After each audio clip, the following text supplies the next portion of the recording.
सबसे पहले तो डॉक्टर आप यही बताइए कि हेपेटाइटिस का लिवर पर क्या असर पड़ता है? Where there is severe hepatitis, they can progress to acute liver failure.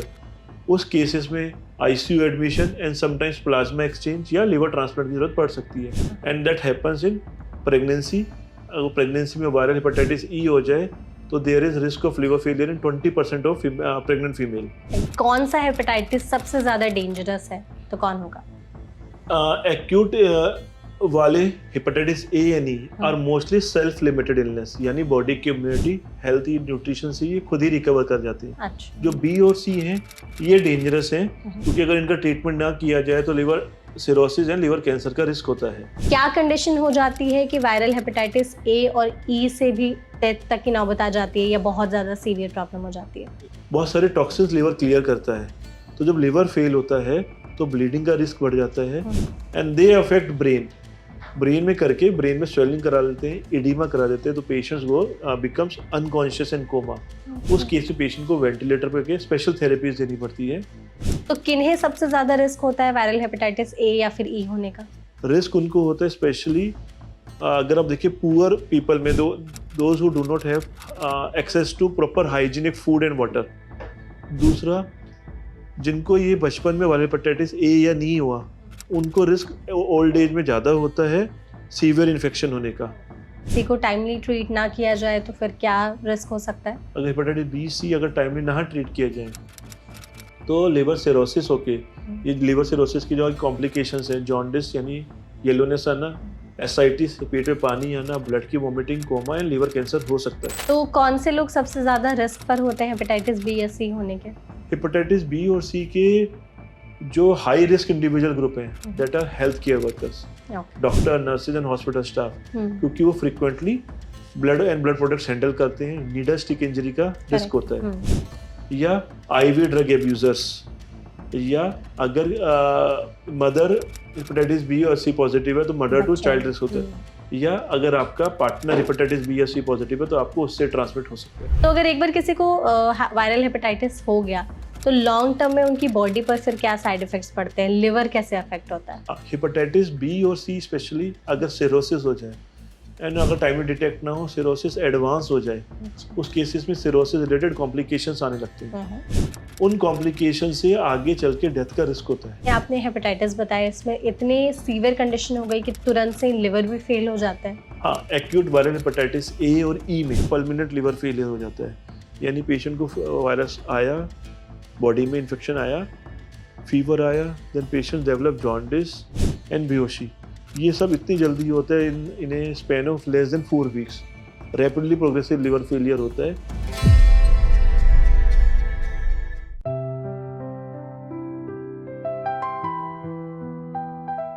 Hello hi, आप सभी का स्वागत है एनबीटी लाइफ के हेल्थ पॉडकास्ट में। मैं हूं आपके साथ मेघा। हर साल 28 जुलाई को हेपेटाइटिस डे सेलिब्रेट किया जाता है ताकि लोगों में हेपेटाइटिस से रिलेटेड अवेयरनेस फैलाई जा सके। तो आखिर हेपेटाइटिस होता क्या है, इसका लिवर से क्या कनेक्शन है, कितने टाइप्स के हेपेटाइटिस होते हैं और क्या किसी हेपेटाइटिस वायरस के लिए कोई वैक्सीन अवेलेबल है, इन सभी के बारे में विस्तार से डिस्कस करने के लिए आज के सेशन में हमारे साथ एक बहुत ही स्पेशल गेस्ट मौजूद हैं। हमारे साथ है डॉक्टर सुश्रुत सिंह, जो कि एडिशनल डायरेक्टर हैं गैस्ट्रोएंटेरोलॉजी डिपार्टमेंट में फोर्टिस हॉस्पिटल नोएडा। तो डॉक्टर, सबसे पहले तो इस सेशन में आपका बहुत बहुत स्वागत है। Thank you so much doctor, session में आप हमारे साथ जुड़े। जैसा कि हमने बात भी की कि हेपेटाइटिस डे पर हमने इस पॉडकास्ट को अरेंज किया है ताकि ज़्यादा से ज़्यादा लोगों में अवेयरनेस क्रिएट कर सकें। सबसे पहले तो डॉक्टर आप यही बताइए कि हेपेटाइटिस का लिवर पर क्या असर पड़ता है? हेपेटाइटिस मीन्स एक पैथोलॉजिकल कंडीशन लिवर की जो किसी भी कारण की वजह से हो सकती है। Alcohol, hepatitis, viruses and many drugs. इसमें हम स्पेशली डिस्कस करना चाहेंगे वायरल हेपेटाइटिस। 5 टाइप के वायरस होते हैं जो स्पेशली लिवर को अफेक्ट करते हैं। ये नेम्ड है A to E, viral hepatitis A, B, C, D and E। इसमें से D इंडिया में नहीं पाया जाता, मोस्टली सिर्फ अफ्रीका में पाया जाता है। तो we will be discussing only hepatitis virus A, B, C and E। Okay, तो ये जितने आपने हेपेटाइटिस के नाम गिनाए, सबसे पहले तो सभी को डिफरेंशिएट करिए कि exactly hepatitis A, B, C, D, E क्या होते हैं। ये पांचों वायरसेस हैं जो लिवर को अफेक्ट करते हैं। ठीक है। इसमें से जानना जरूरी है, दो कैटेगरी में डिवाइडेड है, acute hepatitis and chronic hepatitis. जो वायरल हेपेटाइटिस ए एंड ई होते हैं वो एक्यूट इलनेस करते हैं, यानी फीवर हुआ, उसके बाद जॉन्डिस, देन रिकवरी। ये शॉर्ट लास्टिंग पीरियड होता है, मे बी 3 to 6 वीक्स। जो हेपेटाइटिस बी और सी होते हैं ये क्रॉनिक हेपेटाइटिस करते हैं, धीरे धीरे, अगर धीरे धीरे एंड अगर ये ट्रीट ना किए जाएं तो they can cause liver fibrosis, liver cirrhosis, liver cancer and sometimes requirement of liver transplant. Okay. तो आपने ये जो hepatitis A B C D E के बारे में बताया, इसमें से अगर हमें जानना हो कि कौन सा हेपेटाइटिस सबसे ज्यादा डेंजरस है तो कौन होगा? एक्यूट वाले hepatitis A and E are mostly self limited illness, यानी बॉडी की इम्यूनिटी, हेल्थी न्यूट्रिशन से ये खुद ही रिकवर कर जाती है। अच्छा। जो बी और सी हैं ये डेंजरस हैं, क्योंकि अगर इनका ट्रीटमेंट ना किया जाए तो liver cirrhosis and liver cancer का रिस्क होता है। ओके। तो हेपेटाइटिस ए के सिम्टम्स क्या क्या हो सकते हैं और कैसे पहचाने हम? अगर हम सिम्टम्स को डिवाइड करें एक्यूट एंड क्रॉनिक में, तो एक्यूट और ए में जो जनरली होता है, पहले फीवर आता है। फीवर जब सेटल हो जाता है उसके बाद देयर इज लिथार्जी, यानी excessive weakness in body, loss of appetite, पेट में दर्द, nausea and vomiting. When severe it can cause jaundice, that is yellowness of eye, skin and urine. जो क्रॉनिक हेपेटाइटिस जैसे बी और सी होते हैं उसमें इनिशियल स्टेज में कोई सिम्टम्स नहीं आते। As the disease progresses and liver cirrhosis start होती है तब जाके सिम्टम्स आते हैं, एक्सेसिव वीकनेस, भूख ना लगना। जब फ्रैंक सिरोसिस हो जाती है तो जॉन्डिस होना, पैरों में या पेट में सूजन या पानी आना, ब्लड की वॉमिटिंग होना, बेहोशी या कोमा होना। ओके। तो जो हेपेटाइटिस ए और ई है, आपने कहा ये जो है वो अक्यूट हेपेटाइटिस है।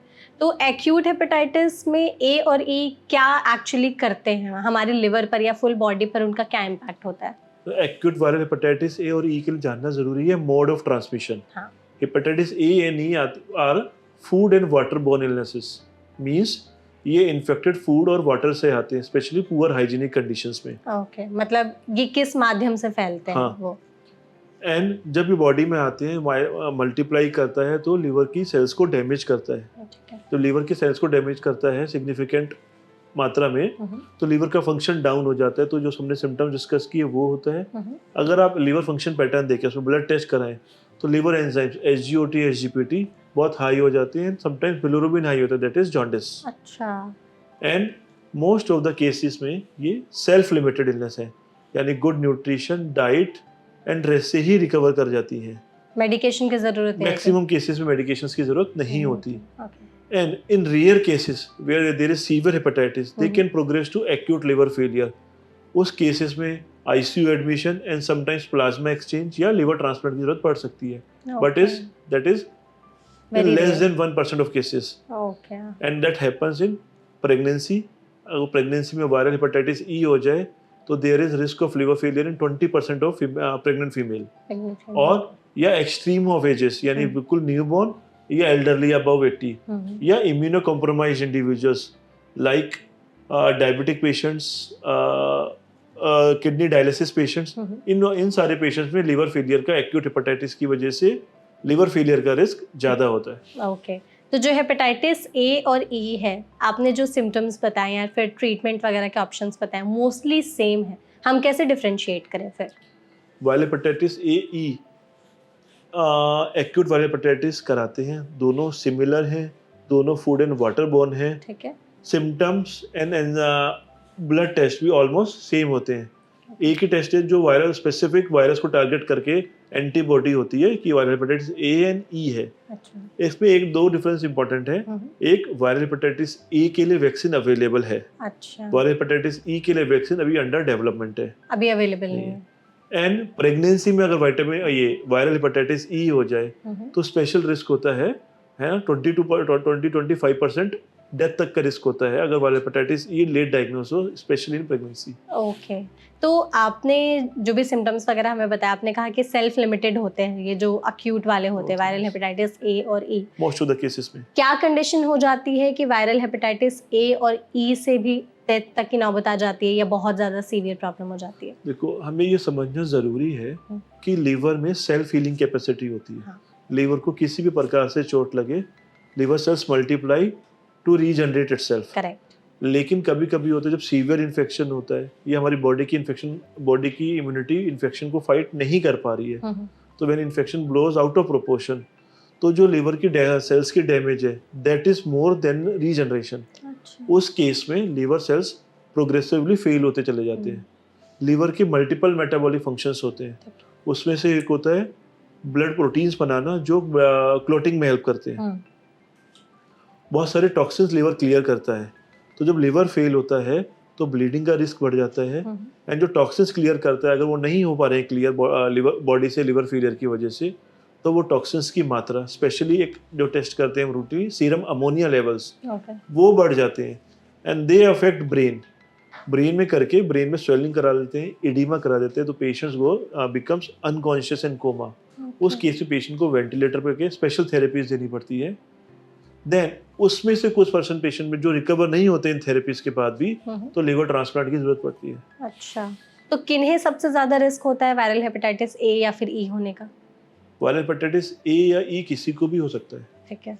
रिस्क उनको होता है स्पेशली अगर आप देखिए पुअर पीपल में, those who do not have access to proper hygienic food and water. दूसरा, जिनको ये बचपन में वायरल हेपेटाइटिस ए या नी हुआ, उनको रिस्क ओल्ड एज में ज़्यादा होता है सीवियर इन्फेक्शन होने का। एंड ये जानना जरूरी है, अगर वायरल हेपेटाइटिस ए और ई एक बार हो जाए तो मोस्ट ऑफ द केसेस में ये दोबारा नहीं होते।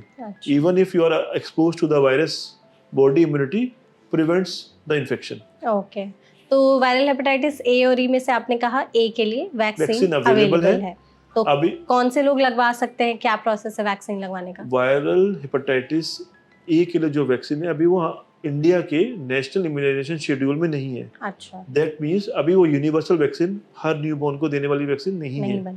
लेकिन जो इंडियन एसोसिएशन ऑफ पीडियाट्रिक्स है IAP, दैट रिकमेंड्स कि हेपेटाइटिस ए वैक्सीन सबको दी जाए, बचपन से दी जाए। फर्स्ट या सेकंड ईयर में दी जाती है।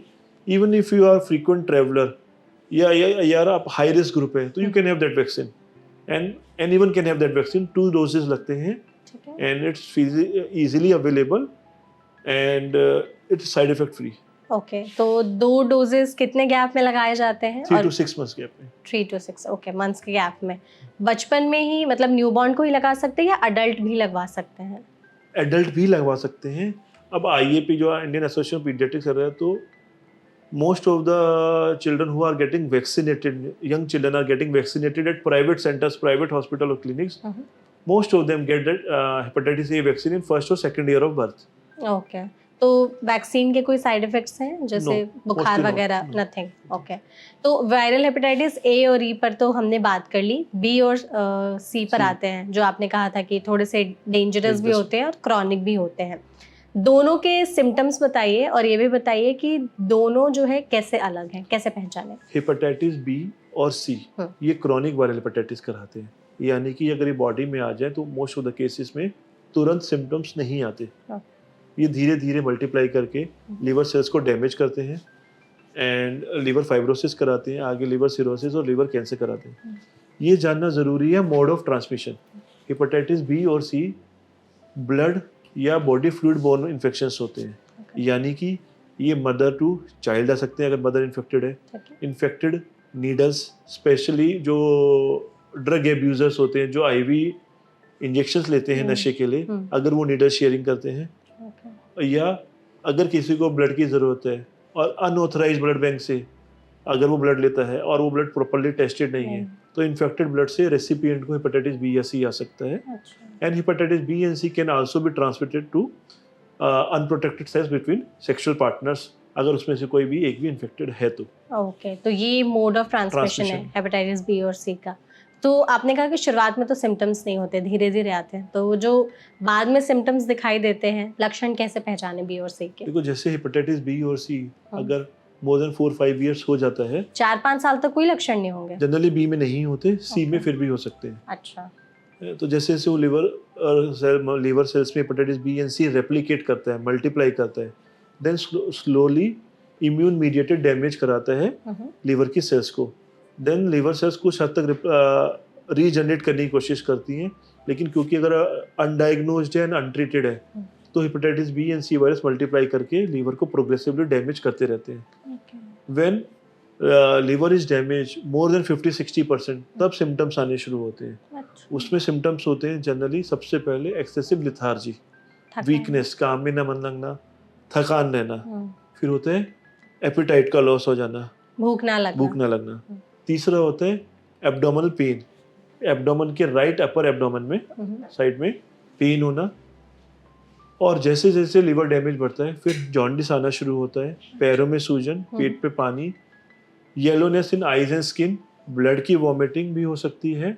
एंड अगर लिवर फेलियर प्रोग्रेस कर जाए तो पेशेंट बेहोशी, गफलत या कोमा में भी जा सकता है। ओके, तो अगर हेपेटाइटिस बी या सी को टाइमली ट्रीट ना किया जाए तो फिर क्या रिस्क हो सकता है? अगर हेपेटाइटिस बी सी अगर टाइमली ना ट्रीट किया जाए तो लिवर सिरोसिस होके, ये लिवर सिरोसिस की जो कॉम्प्लिकेशंस है, जॉन्डिस यानी येलोनेस आना, एसाइटिस पेट में पानी आना, ब्लड की vomiting, coma and liver cancer हो सकता है। अच्छा, कैंसर तक भी बात पहुंच सकती है?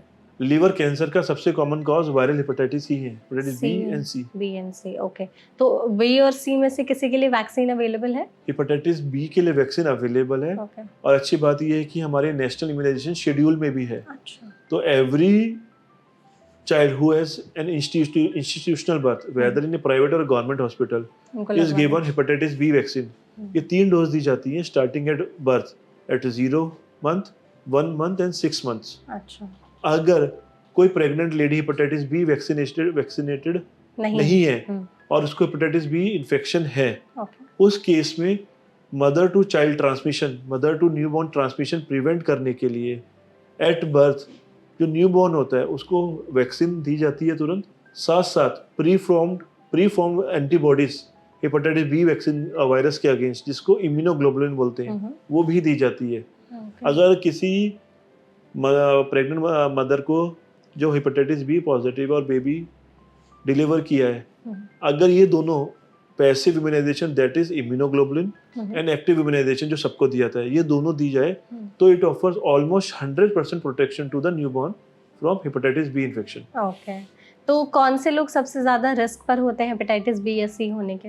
हेपेटाइटिस बी और सी के जो हाई रिस्क इंडिविजुअल ग्रुप हैं that are health care workers, doctor, nurses and hospital staff, क्योंकि वो फ्रीक्वेंटली ब्लड प्रोडक्ट्स हैंडल करते हैं, नीडल स्टिक इंजरी का रिस्क होता है, या आईवी ड्रग एब्यूजर्स, या अगर मदर हेपेटाइटिस बी और सी पॉजिटिव है तो मदर टू चाइल्ड रिस्क होता है, या अगर आपका पार्टनर हेपेटाइटिस बी या सी पॉजिटिव है तो आपको उससे ट्रांसमिट हो सकता है। अनप्रोटेक्टेड सेक्स से हो सकता है या फिर अनप्रोटेक्टेड सेक्स से ही होता है? ओके, उससे हो सकता है। तो ये लोग सबसे ज्यादा रिस्क फैक्टर्स पे होते हैं।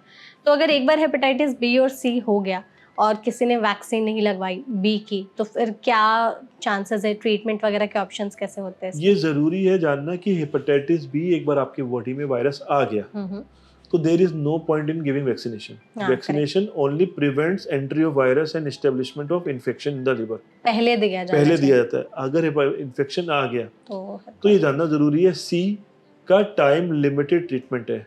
अगर हेपेटाइटिस सी अगर किसी को आ गया है तो हम आरएनए का टेस्ट कराते हैं, उसके बाद हेपेटाइटिस सी के लिए एंटीवायरल ड्रग्स अवेलेबल हैं, बहुत अच्छी एंड कारगर and mostly side effect free. उसमें टाइम लिमिटेड ट्रीटमेंट होता है for 3 months to 6 months depending on various factors and that और most of the cases में वो totally cure हो जाता है। Hepatitis B infection most of the cases में ट्रीटमेंट कई बार करने की जरूरत भी नहीं पड़ती। उसमें से मॉनिटर करते हैं हम लिवर फंक्शन पैटर्न, एक फाइब्रोस्कैन टेस्ट होता है लिवर के लिए, वो कैसा है लिवर जानने के लिए कि लिवर की हेल्थ कैसी है, एंड हेपेटाइटिस बी का डीएनए टाइटर कि वायरस कितना मल्टीप्लाई कर रहा है। अगर हेपेटाइटिस बी वायरस ज़्यादा मल्टीप्लाई नहीं कर रहा, आपका लिवर फंक्शन नॉर्मल है एंड फाइब्रोस्कैन नॉर्मल है एंड आपकी family history of liver cirrhosis hepatitis be related नहीं है, तो उस केसेस में हम 6 months to ईयरली सिर्फ मॉनिटर करते हैं। उस केसेस में हेपेटाइटिस बी के ट्रीटमेंट की जरूरत नहीं होती। इन टेस्ट में से कोई भी चीज़ एबनॉर्मल होती है then we start treatment for hepatitis B. लेकिन उस केस में ये जानना ज़रूरी है कि हेपेटाइटिस बी उन केसेस में, मैक्सिमम केसेस में लाइफ लॉन्ग देना पड़ता है, मतलब जीवन भर देना पड़ता है। एक बार अगर हो गया तो फिर लेकिन इसमें ये जानना ज़रूरी है कि जो मेडिसिन है एक टैबलेट रोज खानी होती है and that is totally side effect free. Okay, it can be taken even in pregnancy. अच्छा, अगर कोई फैमिली प्लान कर रहा है hepatitis B, either the partner is hepatitis B, तो भी कोई रिस्क नहीं है. अच्छा, एंड रेयर केसेस में जब बॉडी की इम्यूनिटी हेपेटाइटिस बी को टोटली क्लियर कर देती है, उस केसेस में हम मतलब स्मॉल फ्रैक्शन ऑफ केसेस होते हैं जिसमें हम हेपेटाइटिस बी का ट्रीटमेंट स्टार्ट करने के बाद डिसकंटिन्यू किया जा सकता है. अच्छा, ओके, बट स्टिल मतलब एक बार अगर हेपेटाइटिस बी या सी हो गया तो ट्रीटमेंट फिर लाइफ लॉन्ग ही चलेगा? बी का, B सी का। का is time limited, either 12 to 24 weeks. अच्छा, तो उसके बाद फिर वो सही हो जाता है? सी क्योर हो जाता है. सी क्योर हो जाता है, लेकिन बी के लिए थोड़े कॉम्प्लिकेशंस हैं. ओके, तो अगर एक बार किसी को वायरल हेपेटाइटिस हो गया तो लॉन्ग टर्म में उनकी बॉडी पर फिर क्या साइड इफेक्ट्स पड़ते हैं? लिवर कैसे अफेक्ट होता है? अब इसमें फिर वही हम डिस्कस करना चाहेंगे. ए और ई एक बार क्योर हो गया, आपका liver comes back to its normal health, जैसे पहले तो था उसका वैसे कोई लॉन्ग स्टैंडिंग नहीं है? लॉन्ग टर्म साइड इफेक्ट या लॉन्ग टर्म हेल्थ पे कोई असर नहीं होता. हेपेटाइटिस ए और ई ई का. ओके, और बी और सी भी अगर टाइमली डायग्नोज हो जाए, क्रोनिक डैमेज नहीं हुई है लिवर को, वंस यू ट्रीट इट, तो लिवर ऑलमोस्ट टोटली रिकवर कर जाता है and you can leave a totally normal healthy life. अच्छा, बी में भी मैक्सिमम पेशेंट्स को ट्रीटमेंट की जरूरत नहीं पड़ती. अगर आप मॉनिटरिंग में हो एंड लिवर डैमेज नहीं हो रहा, you can live totally normal healthy life. Okay, और अगर आपको क्रोनिक हेपेटाइटिस सिरोसिस की तरफ चला गया है, उस केस में देयर आर हेल्थ इम्प्लीकेशंस. आपको रेगुलर मॉनिटरिंग में रहना है, रेगुलर ट्रीटमेंट लेना है, रेगुलर ऑब्जर्वेशन एंड टेस्ट करानी है.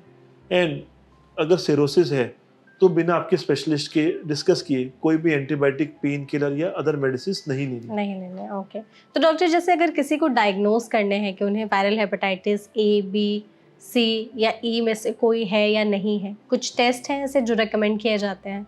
देखो, ए और ई अनलेस कोई सिम्टम ना हो तो कोई टेस्ट की जरूरत नहीं नहीं होती. पड़ती. बी एंड सी में जो स्क्रीनिंग टेस्ट होते हैं, दैट इज 2 ब्लड टेस्ट होते हैं, HbS-Ag जिसे ऑस्ट्रेलिया एंटीजन भी बोलते हैं, ठीक है. और NTSCV, एंटी मतलब हेपेटाइटिस सी वायरस के अगेंस्ट एंटीबॉडी.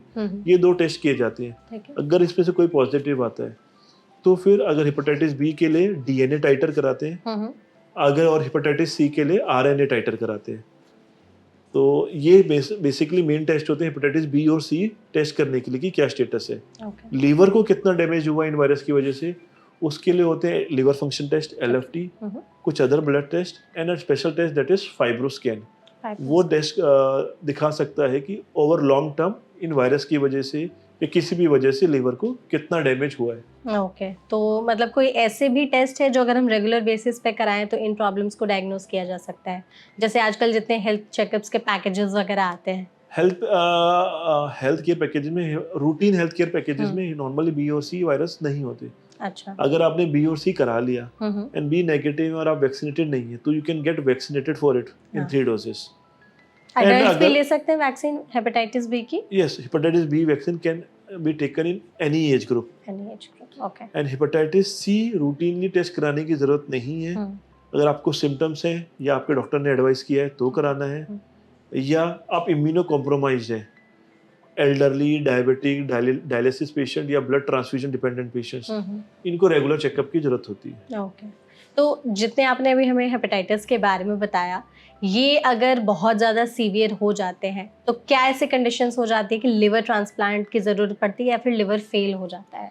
हाँ, हेपेटाइटिस बी और सी स्पेशली अगर सिरोसिस हो जाए एंड अगर टाइम में डिटेक्ट ना हो, सिरोसिस एडवांस हो जाए, उस केसेस में सिरोसिस रिलेटेड कॉम्प्लिकेशंस आने लगते हैं.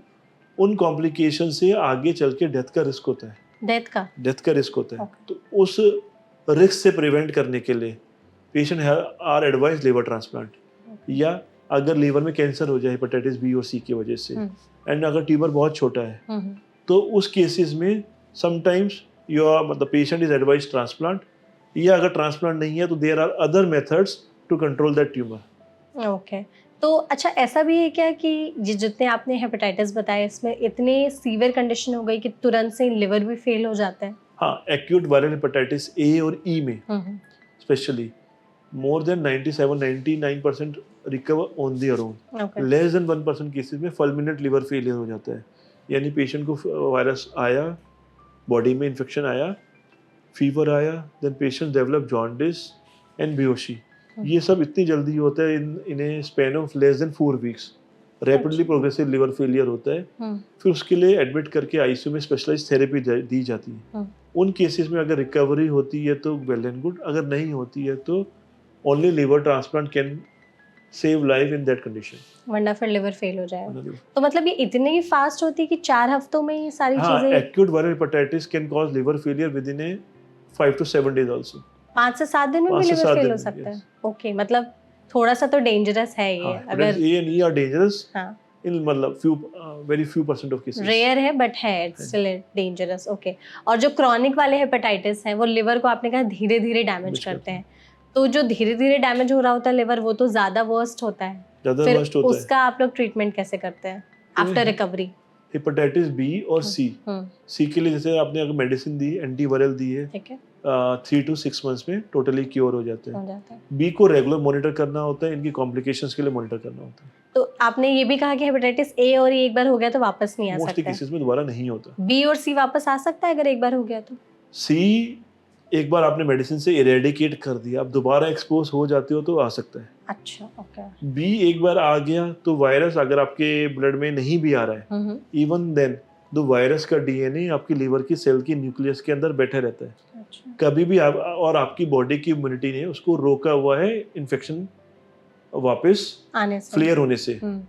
लेकिन अगर किसी भी कंडीशन में आपकी बॉडी की इम्यूनिटी डाउन होती है, specially in cancer patient who have been diagnosed hepatitis B negative at screening, उनको फिर कीमोथेरेपी दी जाती है। तो बॉडी की इम्यूनिटी ने आपके वायरस को रोक के रखा हुआ था, आपने इम्यूनिटी देके कीमोथेरेपी देके इम्यूनिटी लो कर दी। उस केसेस में आता है कि patients who are doing fine and virus negative था before starting chemotherapy, they get 2 or 3 shots of chemotherapy and suddenly jaundice लेके आते हैं। देन आप चेक करते हैं कि hepatitis B turns out to be positive. उस केसेस में इमीडिएट ट्रीटमेंट दिया जाता है, कुछ टाइम के लिए कीमोथेरेपी रोक दी जाती है, and most of the such cases are managed well with antiviral. Hepatitis B वापस कंट्रोल में आके कीमोथेरेपी वापस शुरू कर दी जाती है। ओके, तो आपने इम्यूनिटी के बारे में जो कहा है, इसमें कोई भी वायरल हेपेटाइटिस होने में हमारी इम्यूनिटी का कितना रोल है? ये बहुत इंपॉर्टेंट क्वेश्चन है। अगर आपका इम्यूनिटी अच्छी है तो वायरल हेपेटाइटिस ए और ई की अगर बात करें, ये मोस्टली सेल्फ लिमिटेड होती है जिनकी इम्यूनिटी अच्छी होती है। दे विजिट ओपीडी, उनको basic nutrition and hygiene advice दी जाती है एंड दे रिकवर। जिनकी इम्यूनिटी पुअर होती है वही मोस्ट ऑफ द केसेस में सीवियर लिवर फेलियर में जाते हैं। जैसे हमने पहले डिस्कस किया था, यानी extreme of ages, newborn less than 6 months और अबव 70-80 years of age, diabetic patients हुआ, cancer patient on chemotherapy and HIV patients, इन सब में लिवर फेलियर का रिस्क ज़्यादा होता है।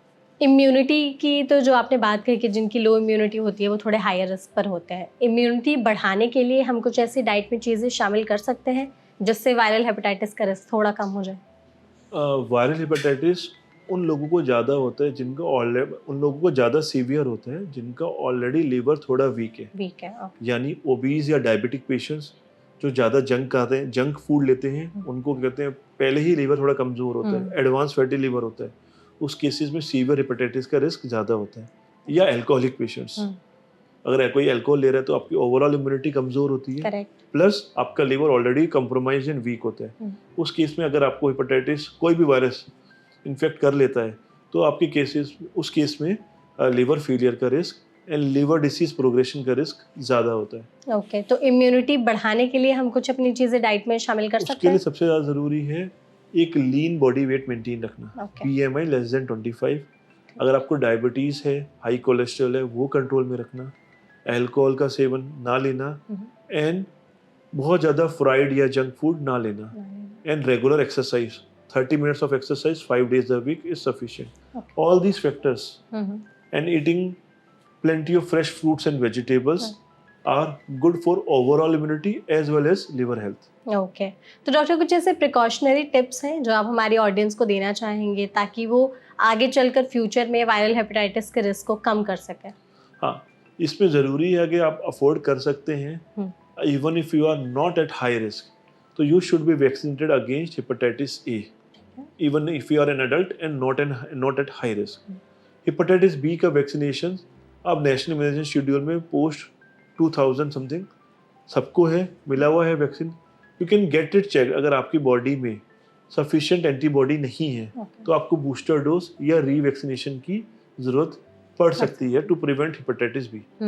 एंड हेपेटाइटिस बी और सी प्रिवेंट करने के लिए ये ज़रूरी है कि ब्लड अगर आपको कभी ज़रूरत हो तो सिर्फ ऑथराइज ब्लड बैंक से लें, authorise proper trained and certified dentist या हेल्थ केयर वर्कर के पास ही जाएं, एंड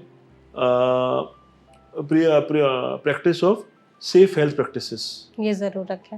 ओके और जैसे कुछ ऐसे वार्निंग साइंस भी बता दीजिए जो हमारी बॉडी देती है अगर हेपेटाइटिस ए, ई, बी या सी चारों अगर में से कोई भी हो जाते हैं तो। अगर इन चारों में से कोई भी हो जाता है, अगर माइल्ड इन्फेक्शन है तो हल्का सा लेथार्जी यानी वीकनेस ही होती है।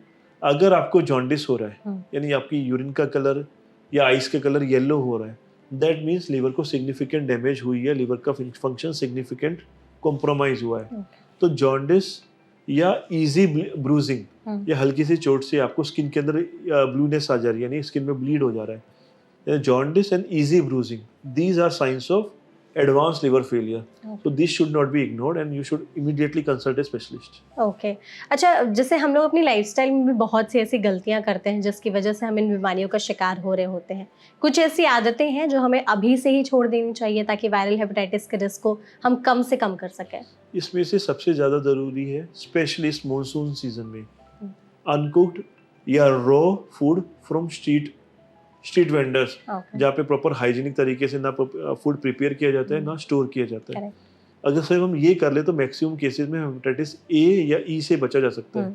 सेकेंड इज अगर आप बाहर हैं तो बोटल्ड वाटर ही यूज़ करें या घर पे अपना आरओ वाटर यूज़ करें। इस केसेस में आपको हेपेटाइटिस बी, ए और ई से बचा जा सकता है। बी और सी के लिए जैसे हमने डिस्कस किया, बी के लिए वैक्सीन अवेलेबल है, सी के लिए ज़रूरी है कि आप इन्फेक्शन से बचें, needles safe and authorised blood bank से ही लें, ब्लड डोनेट या रिसीव करें। एंड मोस्ट इम्पॉर्टेंट बी और सी के लिए is practice of safe sexual practices, avoiding multiple sexual partners and unhealthy sex practices. Okay अच्छा इसमें जैसे लोग सैलून वगैरह में जाते हैं तो एक ही ब्लेड से रेजर्स वगैरह यूज करते हैं, टैटू जो इंजेक्ट करते हैं, दिस इज वेरी इंपॉर्टेंट। अगर आपका टैटू आर्टिस्ट या सलून तो नहीं आप बोलेंगे, अगर जो रोड साइड छोटे बार्बर शॉप्स होते हैं, समटाइम गांव के साइड जाएंगे जो ट्री के अंडर नॉर्मल बार्बर्स ऐसे ही चेयर लगा के काम कर रहे होते हैं, because of financial reasons they reuse the blade again and again. उस केस में अगर आपको hepatitis B, C and HIV तीनों का खतरा होता है, तो उसके रिस्क को भी ट्राई करना चाहिए, सब चीजें अवॉइड करें। इसलिए आपको स्पेशली इंसिस्ट करना है, and whenever you visit a salon always notice and instruct your barber that he or she changes the razor blade in front of your eyes. Exactly. तो डॉक्टर आई थिंक इस session में हमने hepatitis से related काफ़ी बातें कर ली, hepatitis A, B और सी, ई के बारे में भी जाना, डी जैसे आपने बताया कि इंडिया में होता ही नहीं है। हम चाहते बस आप हमारी ऑडियंस को एक last go to home message दे दे वायरल हेपेटाइटिस के बारे में ताकि ज़्यादा से ज़्यादा अवेयरनेस क्रिएट कर सकें। मैं आपकी ऑडियंस को ये बोलना चाहूँगा कि वायरल हेपेटाइटिस ए एंड ई का बचाव बहुत सिंपल है, hygienic food and water, and अगर आप पॉसिबल है तो हेपेटाइटिस ए का वैक्सीनेशन लीजिए। हेपेटाइटिस बी का anyone who is born after 2000 already vaccinated है, या अगर आप हाई रिस्क ग्रुप में हो जैसे कि हमने डिस्कस किया पर्टिकुलर हाई रिस्क ग्रुप, तो आप हेपेटाइटिस बी का वैक्सीनेशन ले सकते हैं। बी के लिए एक बहुत इंपॉर्टेंट ज़रूरी है कि ये सोशल टैबू बन गया है। पीपल आर अफ्रेड कि अगर मुझे हेपेटाइटिस बी है तो मैं आगे मैरिज या फैमिली प्लानिंग में दिक्कत आएगी। ये जानना ज़रूरी है कि हेपेटाइटिस बी अगर आपको है और अगर आपका पार्टनर वैक्सीनेटेड है तो ही और she is totally safe, and आप फैमिली प्लानिंग के बारे में आराम से सोच सकते हैं, बेफिक्र सोच सकते हैं। एग्जैक्टली तो thank you so much doctor, इस सेशन में आप हमारे साथ जुड़े, आपने बहुत ही ब्रीफली सारे हेपेटाइटिस के बारे में हमें एक्सप्लेन किया। I hope you enjoyed the session. Thank you so much, and thank you so much audience. इस हेपेटाइटिस डे पर हमने इस पॉडकास्ट को इसीलिए क्रिएट किया है, प्रोड्यूस किया है ताकि आप तक हेपेटाइटिस से रिलेटेड जो भी जानकारी है वो सही तरीके से पहुंचे। डॉक्टर ने भी बहुत ही अच्छे से सारी चीज़ों को एक्सप्लेन किया है। अगर इसके अलावा भी आपके मन में कोई सवाल रह गए हो तो आप कमेंट सेक्शन के जरिए हमसे उन सवालों के जवाब पूछ सकते हैं। हम ट्राई करेंगे सभी सवालों के जवाब देने का। ऐसी और भी वीडियोस के लिए हमारे चैनल एनबीटी लाइफ को फॉलो करना ना भूलें। ये वीडियो अच्छी लगी हो तो इसे लाइक और शेयर जरूर करिएगा। Thank you so much.